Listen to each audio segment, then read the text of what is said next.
In the bustling city of Bamora, where wealth and status determined everything, lived a prominent businessman, Chief Adisa, and his wife, Madam Folashadi. They had only one son, Jabari, the heir to their vast empire.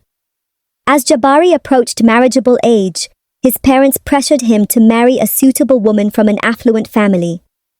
However, Jabari had different dreams.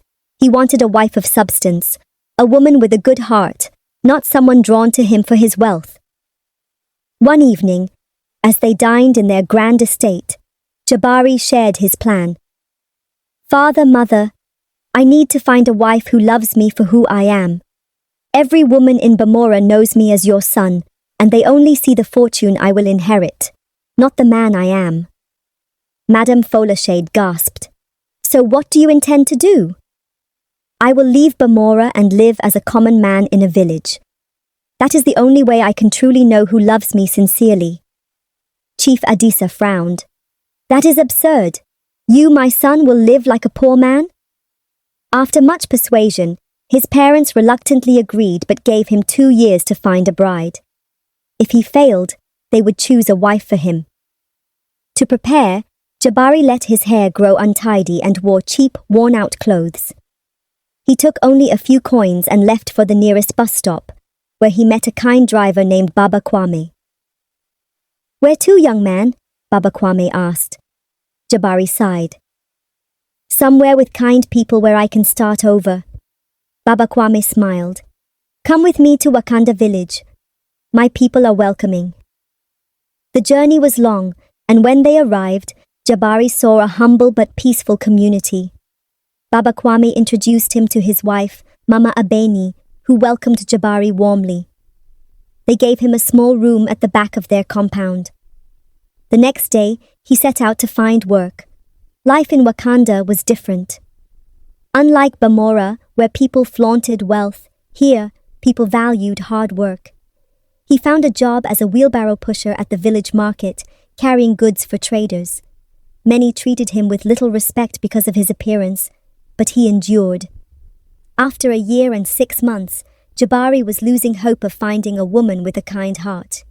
He was ready to return home and let his parents choose a bride for him. But Baba Kwame encouraged him to visit another market in the next village, Ndemu. 1 week later, at the Ndemu market, he saw 2 young women struggling with heavy baskets. He rushed over to help. "May I carry these for you?" he asked. One of the ladies, Adia, frowned. "Are you even strong enough? Be careful. If you drop anything, you will pay for it." The other woman, Zubaida, smiled warmly. "Ignore my sister. Thank you for helping us." Jabari noticed the contrast between the two. Adia was beautiful but arrogant, while Zubaida was gentle and kind. When they arrived home, Adia walked away, ordering Zubaida to handle everything. Jabari helped her pack the goods into the store. Curious, he asked, "Why does your sister treat you this way?" Zubaida sighed. "She is my stepsister. My father married another wife after my mother died. When he passed away, my stepmother made my life miserable.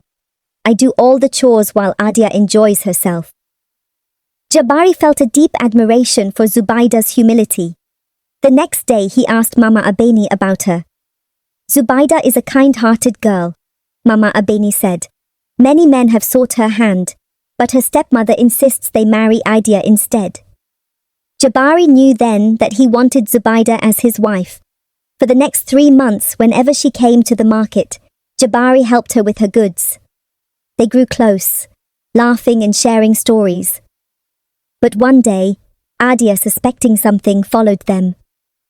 When Jabari confessed his love to Zubaida, she hesitated. "You don't even know me. I know you have a kind heart, and that is enough."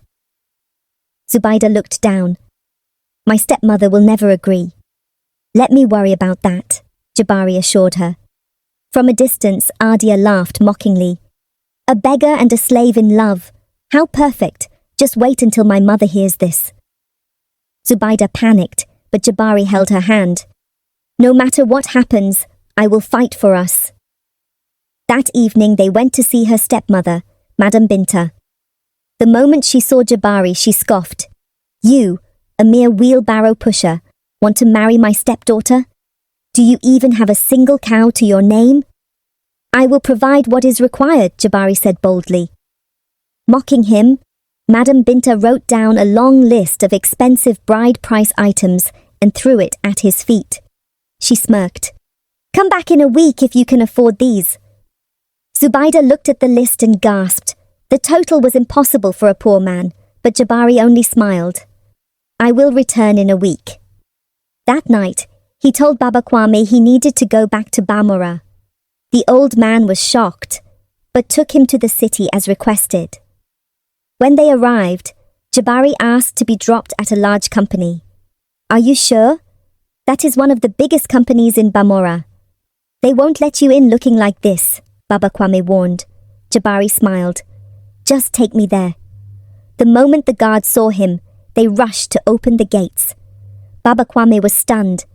The guards handed him a bundle of money for his transportation, far more than he had asked. Jabari entered his father's office. Father, I have found the woman I want to marry. At that moment, his mother entered with a wealthy young woman she had chosen for him. Upon hearing Jabari's words, the woman stormed out and Madame Folashade ran after her. Jabari's father laughed and embraced him. You have proven yourself, my son. You have my blessing. A week later, Jabari returned to Wakanda with a convoy of luxury cars and a truck carrying all the items on Madam Binta's list. The entire village gathered, astonished. Baba Kwame's family was in disbelief. When Jabari arrived at Madam Binta's house, she and Adia were speechless. Here is everything you requested, Jabari said calmly. His men unloaded the goods. Zubaida was shocked and hurt. You lied to me? Jabari held her hand. I had to know if you loved me for who I am. Forgive me.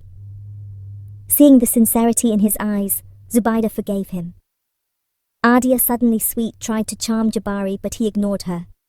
That day, he took Zubaida to Bamura, where she received a royal treatment, new clothes, jewelry, and a makeover.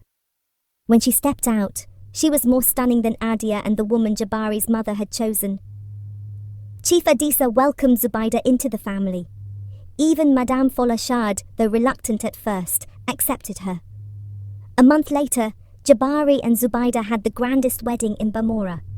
It was the event of the year, and they lived happily ever after. Moral, humility, kindness, and patience are more valuable than wealth or beauty. The people we treat well in life may one day be the key to our greatest blessings.